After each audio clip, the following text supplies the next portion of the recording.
And I'm here because our schools are suffering, our social service agencies are suffering, our healthcare safety net is suffering, our state is suffering, people. And that's why I'm here. I am disgusted that these big banks continue to profit at the expense of our most vulnerable. We have to stand up, and we have to stand up today. And that's why I'm here. Our leaders in this city are choosing to take money from Sesame Street and give it to Wall Street. We have to stand up to that. You know, this is ridiculous. And we have to make sure that that $500 million in taxpayer money that's been wasted on Wall Street gets redirected to Sesame Street. We have to speak up, and we have to speak up now. That's why I'm standing here, ready to take 80,000 signatures from people who care about our schools and our social service agencies to the SEC. You know, the city of Chicago and our Chicago public schools have paid out over $1 billion, that's billion with a B, in payments to the big banks over these toxic swap agreements.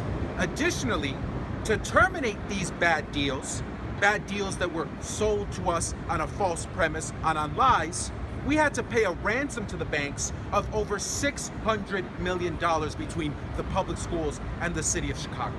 That's $600 million that should have been spent to improve our schools. That's $600 million that should have been spent to fix potholes in our neighborhoods, to build infrastructures, to open up mental health clinics, to create jobs. But instead, that $600 million in ransom to the banks went to go pad their bottom line.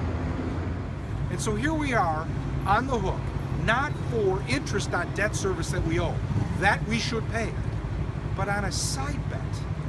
What's wrong with that?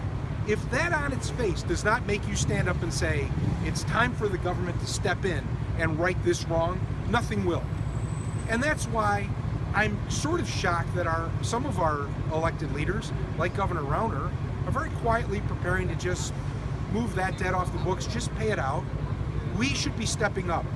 If there is a role for government in our society, this is it. Let's step up, let's protect the children who need books and services. Let's protect seniors and homeless and people with disabilities. And, call me crazy because I'm a bit of a liberal here, but let's protect taxpayers, right? Because when that bill gets paid, who's paying it? We are, okay? And so let's go to the SEC. Let's give them these petitions. Let's ask them to stand up for all of us, rich or poor or middle class. It's our tax money. It was a ruse. It shouldn't be taken. It's time for government to step in and do what's right.